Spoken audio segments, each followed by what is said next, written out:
My sister-in-law has been making comments about how edgy I am and that I'm a disgrace that must have skeletons in my closet because of it, so my boyfriend surprised her and revealed the skeleton in our closet, and she slapped me.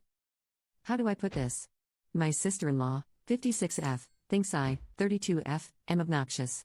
She is my boyfriend's, 38M, eldest sibling and very protective of her baby and also very religious, so her baby dating pantsuit wearing, neon-colored hair having, bisexual atheist feminist with 2 moms was a lot for her to take in. Over the 3 years my BF and I have been together, she has only been more vocal about it. It did first start with small snarky comments, but now it's full in-your-face criticism. It got worse when he moved in with me as we aren't married. Well, one of her longest-running jabs is that I look scary but am just mild and boring whilst I try to cosplay as edgy. Fair play to her for sewing and cosplay. Gold star. She's evolving, unless I have any skeletons in my closet. I'm a happy person and have little issues with laughing at myself, so I always just laugh it off when she says she will find my skeletons in my closet. It was my birthday recently, so we have everyone over, and when my BF went out for decorations he returned with a plastic skeleton and held it up, with that "we're so immature but you're in, right?" look on his face and said, "You thinking what I'm thinking?" And fudge me, I was. This cheeky jerk was giving me an offer I couldn't refuse, and I laughed and said, "You son of Sith, I'm effing in," so we set the trap. Well, surely enough, Sil was busy telling anyone who would listen that we're unmarried, sleeping in the same bed, I smoke weed, she could smell it. The usual, and I ignored her, and then she went on about me cosplaying as edgy and not being an authentic person, and someday she will find my skeletons in my closet. My BF started to laugh and I said, "Oh, you didn't notice?" And walked her to our coat closet near the front door and opened it. There was Skeletor the skeleton propped up against the corner. We had a good laugh and my Bill said, "Fudging hell, you finally found it," and when I turned to her, it went from a good-natured laugh to a nightmare. She was red in the face, silent, and crying. She slapped me and left without a word. I was stunned by the slap and not even prepared to deal with stepmother-in-law who asked me if I was happy mocking the woman who raised my BF and that I'm such a disrespectful butt, but this was a new low. She and a few others started telling me how much trash I was for embarrassing Sil and mocking her in front of everyone. The party naturally died from the party foul wounds and was DOA, so most everyone left within THR hour. BF has been trying to cheer me up and took me to see Deadpool and got me takeaway so we can binge watch our show and veg out, but Sil texted me a paragraph about how she's tried with me but I am determined to be a morally corrupt violation of her family and she is devastated that I hate her enough to make a mockery of her. I replied back an apology that I hurt her and I genuinely thought it was just a laugh we could share and offered to take her to lunch to talk it out. She said she was disinterested in dealing with me further and when my BF wised up and leaves me, she will celebrate. There are texts from others and group chats where I am being torn apart as vicious and malicious and my mind is boggled.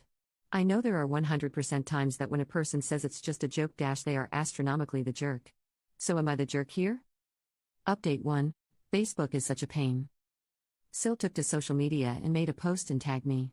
It was a novel long, but the short of it is that I am a hateful woman who doesn't respect parental figures, and it must be because I am an orphan. According to post, I am on drugs and lured her baby unto them too. I've turned him against God and his family.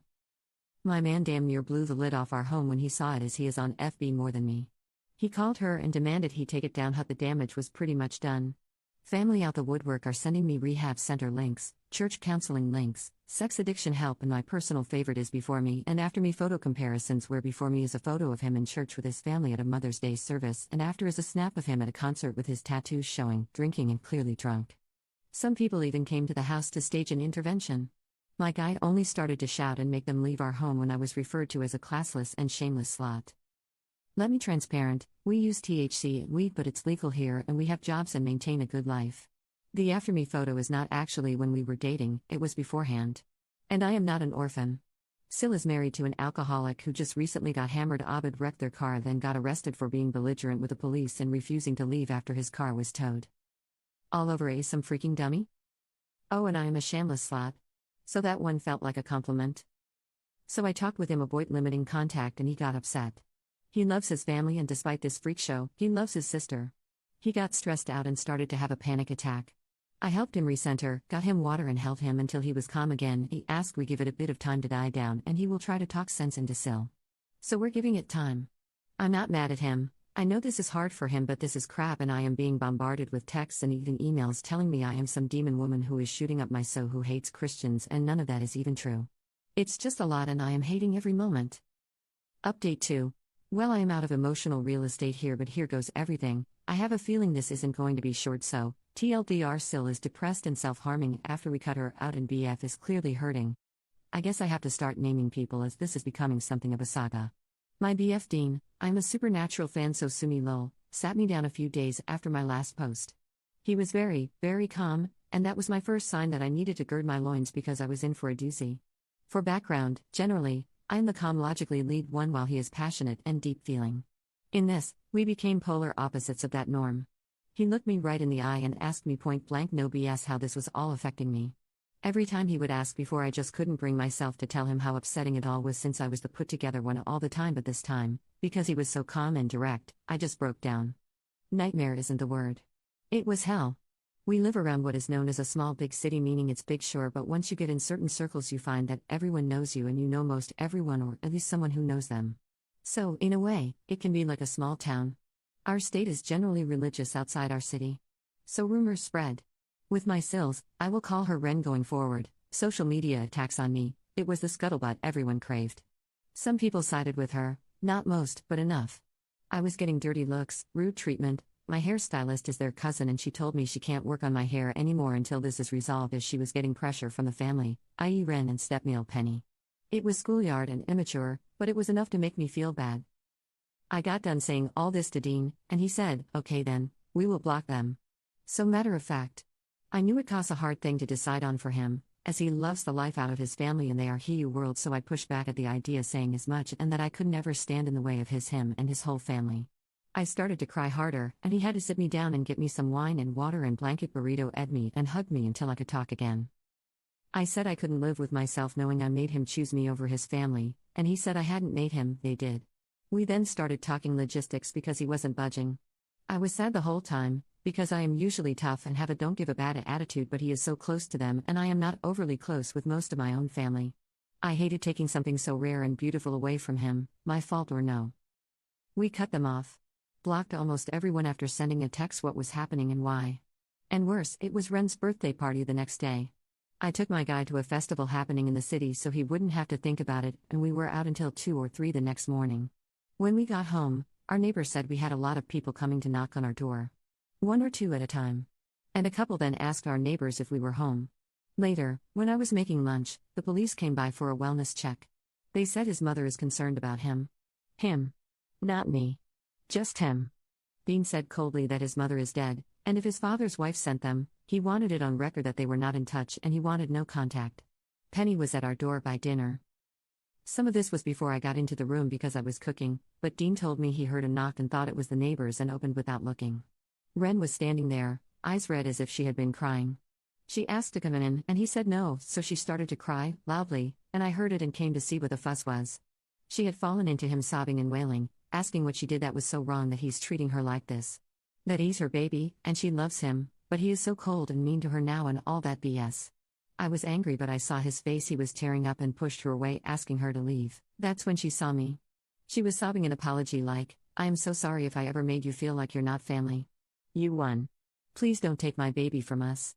She went on to say if this is about their religion then they won't pray around me and stuff like that, and when she finally stopped rambling I said it was not about their religion. I am atheist, sure, that's my choice. But I don't mind people having faith in something. I actually somewhat envy people who do, as I just don't and probably can't. I told her it was about my treatment from her and others in the family. That I was cast as the villain for almost 3 years and I was prepared to grin and bear our whole natural lives, but then she gets nastier with me with a gossip mill, and above all that, she put hands on me. She had the absolute gumption, gal, to slap me, and the family collectively decided to let that slide. I won't tolerate physical abuse. I had an abusive ex. I won't be accepting that. Ever.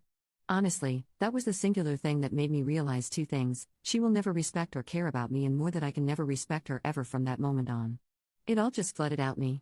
I never yelled. I was just firm and direct about it. This is what happened.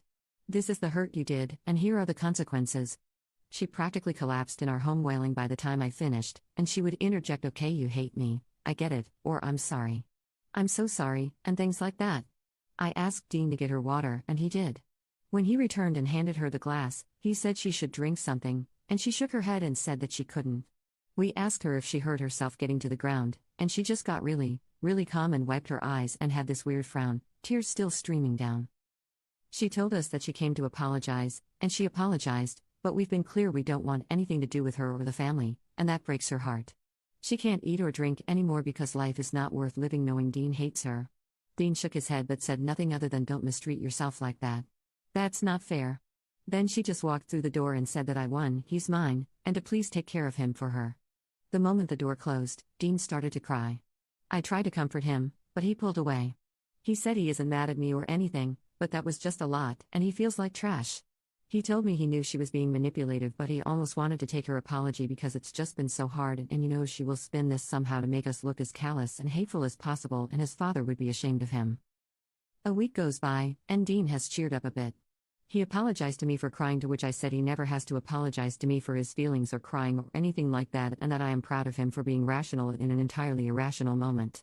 He is making friends and picking up hobbies where family events would be like instead of Mass and Sunday dinner. He goes to shoot hoops with a community group, he signed up for a patch on the community garden, and he's been taking the time he would usually take to hang out with Penny and help around the house to volunteer at the animal shelter down the way from our home. He came home this past Monday in a bad mood. He was honest that he was upset and would be bad company, so he needed space, so I obliged and went out with a friend. When I came home, he asked me to sit down and said he logged into social media, and a friend messaged him a post that Penny made about Ren asking for prayers. Ren was severely depressed and had quit doing much of anything according to the post, and she was suffering from the heartbreak of her life, but they didn't explain what that was. This friend of Dean's comment if there's anything we can all do, and Penny replied pray and nothing more. Yesterday rolls around and Bill Teddy calls, he's not blocked or cut off because he's been having our backs, to tell us Ren is in the hospital as she tried to take all of her meds at once. She's been asking for Dean. I told him that she's in the hospital, and he can go to her if she wants, and I even will go with him or not depending on what he tells me he needed, but he refused to go. He's been blue ever since, and I'm worried. Ren is practically a mother to him, so I know it's hard. I feel like trash because this is really all because I agreed to some stupid joke to fire back at hers. Normally, I would just say these are manipulation tactics, but to down pills out of spite is some next level commitment to the bit, and I feel like I've really shattered my man's world. I don't know if I need to give him time, or sit him down right now, or up our therapy, or take him on a vacation or what. He's my person. I hurt when he hurts. And we're hurting right now.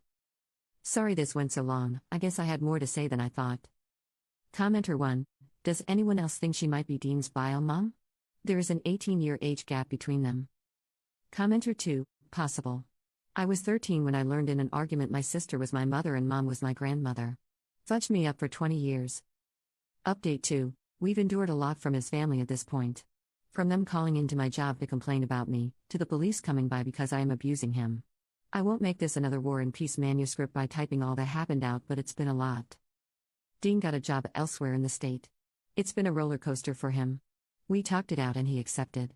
He doesn't want to be near family anymore. Well, that Medusa of a woman found out and Teddy told us she's throwing a fit.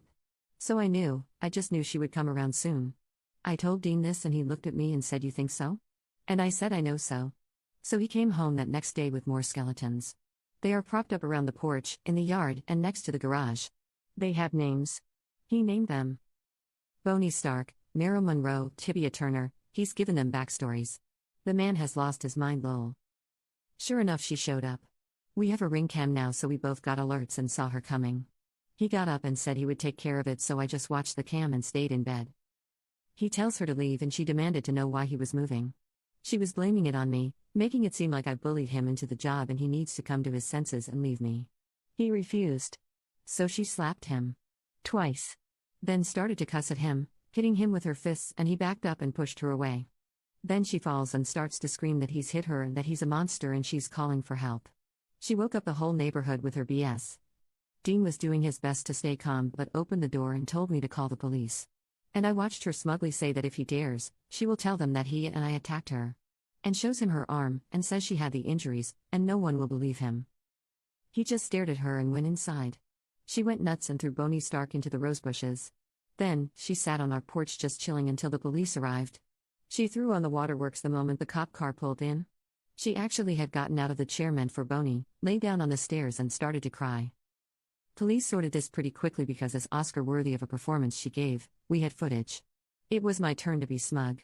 I cast it on our large TV for all to see. She cussed me out saying I was a batch and a loser, a harpy who charmed her baby and lunged for me. Dean got in the way and told her to get the F out of our house and that she's disgusting and manipulative. He then said, "I'm not your baby. And you know what? Thank you. Thank you for showing me who you are. Now I can't wait to get away from you. Good job. I think she figured it all out in that moment because this time when she cried, I believed her. She just sobbed and the cops took her outside. We had her legally removed and put in a request for a restraining order. We currently have a temporary one for the case to be reviewed, but it expires after we move, so now we are just being careful about our information. Dean was really sad the first few days but now is excited. He keeps talking about the city we are moving to. It's very fun, odd, and has a lot of live music and events. I know he will mourn it once it catches up with him, and he's keeping busy to not think about it too much, but it is good to see him smile. I miss that. The family tried harassing us, but he would forward the footage and tell them if they don't want him to go fully NC to cut it out and keep her under control. Sometimes it makes him cry and other times it just makes him mad. I've asked if he wanted me to take over some of this and he says no. He just wants us to ride this out, pack up, and get settled in the city. Oh, and the skeletons are coming with us. Update 3. Turns out when you threaten to go no contact and follow through, tunes change. Sil can't contact us due to a restraining order, so she tried to lean on other members of the family. No one really buckled under that pressure aside from a stray mishap here or there, but we would be quick to block. Dean has been very protective since everything happened and we've since moved, and yes, we brought the skeletons and we have more now. It was fine all until Smeel contacted me directly asking me not to talk to Dean yet, but she is worried this has gone on too long. Sil had thought herself pregnant back in July, but it turned out not to be the case. But since then she has been insistent she is having a baby with Smeel and some other members of the family. Dean and I were not aware of this. Sil then, according to Smeel, accidentally called Dean her son in front of the extended family after we moved.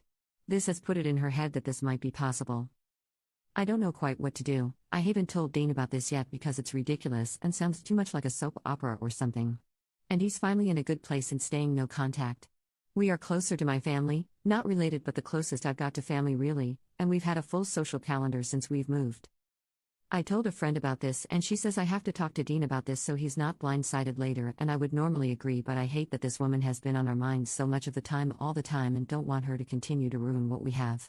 I'm going myself the weekend to figure out if I will tell him or not. In the meantime, I got him a new skeleton named Manfred from his favorite video game, hopefully to keep things light. Update 4. So Dean and I have moved. I started a new job here and Dean's been thriving in his. Since my last post it's been pretty quiet. I told Dean about the weird slip-up his sister said calling him her son. He didn't really react at all at first. About a month later, as we are moving, he packs our files and important documents and he went through them. He asked me if I thought it was possible and I just said I didn't really know. We made the conclusion over time that it could be true and it could simply not be true. By either way, the woman he calls his mother remains just that and he keeps her memory. Whatever his sister is biologically doesn't matter. He's cut off most of his family, and we've started to build a life here in our new city.